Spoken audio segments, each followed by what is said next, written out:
Hey there! In this video, I'm going to show you how to paint this beautiful sunlit window with flowers step by step. And if you'd like the outline for this project, know exactly what supplies I'm using, and follow me watching the real-time in-depth version of this tutorial, just grab your free access to all of that using the link below this video.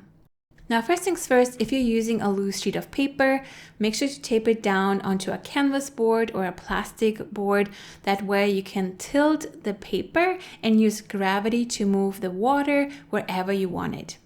Now, in watercolor, you usually work light to dark, and the lightest area here is the white of the window frame. So that's just the bare paper. We're not painting with white pigment. We are actually just using the white of the paper and paint around it. So before you start painting, decide how you want to protect your white space. You can use masking fluid or tape, or you can just paint around those areas very carefully. Now, to keep things simple, I will just paint around the white space, but if you have masking fluid, feel free to just cover the white frame with that and then just let it dry completely before moving on to painting. In watercolor painting, you also usually start with the larger areas and lighter colors before you go smaller and darker. So first up is the wall. So mix a reddish brown. For example, you can use burnt sienna plus a touch of alizarin crimson or Greco rose, really depending on the initial main color that you're using. And if you want to darken this initial color, then you can use, for example, ultramarine or indentrine blue or even burnt umber as you go. I wouldn't necessarily use black or anything like that because it can easily really flatten and dull down the color. Now, first apply clean water to the paper so you can work wet on wet, which will give you more time to work on the texture. Then apply the base color that you just mixed using the belly of the brush, not just the tip. This way you can cover more space with one brush stroke and it feels just more natural and easier to cover everything. Also keep in mind that watercolor always looks paler and lighter once dry, so you really need to make sure that you use more pigment than you think you need. So you might need to go back to the initial mixture that you have and make it stronger, creamier, and really use more pigment than you think you need. So here I'm just using the three colors, burnt sienna, Greco rose, and ultramarine to really darken the colors and make them more creamier and darker in general. Just make sure that the burnt sienna is still the main color and you don't use too much blue or any other color because we still want to keep that reddish brown. So keep the brown on the reddish side. And then you can use this darker color to paint those darker areas in the wall and keep the lighter parts just empty. So you create this texture and play with light and shadow without overcomplicating that process. Now for texture, once the paper or once the paint starts drying, you want to switch to a drier brush because the drier the paper, the drier the brush needs to be, otherwise you get blooms and patchy results. You can also switch to a smaller brush to add smaller details. So you can use, for example, a liner brush or just a small round brush for details and add darker spots, darker lines with the same mixture you already have, or you can even go darker just by adding more pigment and more of your blue paint.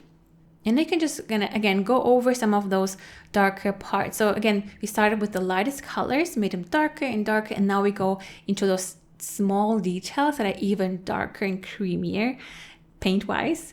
So go back and just add those lines wherever you want them to add. So I added, looking at the reference, to the left side because the light seems to come more from the right and the shadow is on the left side of these little planks that we see in the reference. You can also use the brush to not just add lines, but you can also add swirly lines, any other like textured, simple texture of the wood. I wouldn't go too crazy here because we don't want it to be too distracting. Also, while the paper is still slightly damp, you can also lift a little bit of pigment with a clean, barely wet brush to reveal some of the lighter highlighted planks. So for example, you can use a flat brush, just slightly damp, and then go over some of those areas to lift the paint. So wherever you want to add some highlights, where you want to reveal a little bit of lighter parts, maybe you made something too dark, you want to reveal that lighter part again, so lightly lift off the paint. Then let everything completely dry. You can use a hairdryer to finish the drying process, or you can just let it dry completely on its own. Once the wall's dry, we can move to the window itself. You want to start with the lightest parts again, the curtains and the flowers, for example, before the darker elements, because it's a lot easier to cover light colors with dark paint than to try to paint light colors in between dark paint. Now for the curtains, mix a bluish gray from ultramarine and a touch of burnt sienna, for example. This gives you this shadowy color. Just make sure you use more blue than burnt sienna. You can also use cobalt blue for that as well. It's also a beautiful mixture between burnt sienna and cobalt blue. Just again, make sure to use more blue than burnt sienna, otherwise it will turn into a more brownish gray. For now, just keep it light and then you can always layer more later.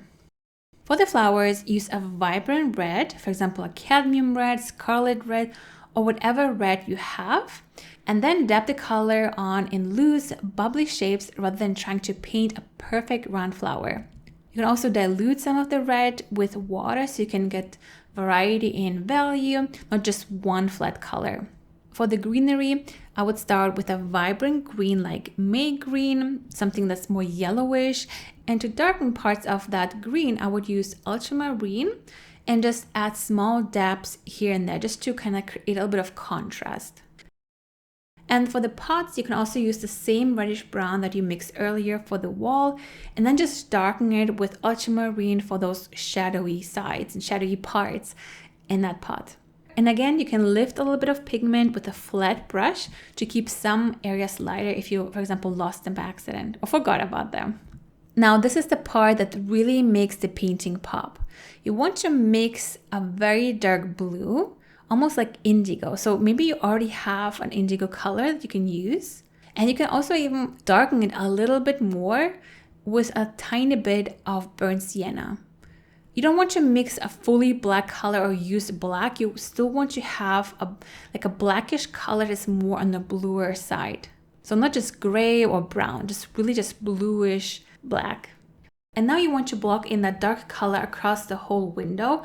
So wherever you see this dark or black color in the reference, you want to add your darker blue color there. And then you want to lift some of it back out with a clean, damp brush and a paper towel to create lighter, more patchy areas, similar to what you see in the reference. Because this is what will make the window look like a window or not just holes in your painting. You want to have like this sky reflecting in your windows. And when you lift some of the pigment, you achieve exactly that. And for that, you can use a round brush because it will give you a little bit more of these uneven, interesting results than a flat brush that will be just maybe too even in the end.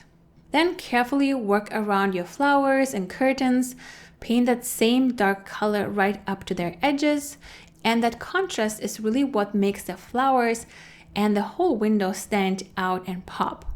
And once it's covered, use a clean damp brush to lightly blend some of the dark color into your flowers so some areas disappear seamlessly into the background instead of looking like a hard cutout. Now, once everything is dry, make sure to look over the whole painting and decide if you need to darken some of those areas. In my case, I added a second layer of the same dark color in the shadowed areas because I felt like it's just not dark enough. So usually it's all about really getting that contrast in, because if the color dries too pale and you don't have this strong contrast, you don't really capture that strong light. I also went back and added some dry brush texture on the frame, so it looks a little bit of like this chipped paint, and some shadow lines and cracks along the edges, just enough to suggest wear without overdoing it. I also always recommend my students to take a break and come back to the painting a few hours later or the next day, because then you have fresh eyes before you decide what else needs adjusting, or maybe it's already perfect the way it is. Sometimes you just can't see what needs to improve, or sometimes you think you need to improve all the things and actually it's perfect the way it is. And at the same time, don't try to make it perfect. A little wonkiness in your lines, a little unevenness in your color, that's what gives a watercolor painting looseness and makes the painting feel alive instead of stiff. And if you want the full in-depth, real-time, step-by-step walkthrough with the complete materials list, outline, and everything that you need, make sure to grab your access to all of that with the link below this video. And there you have it.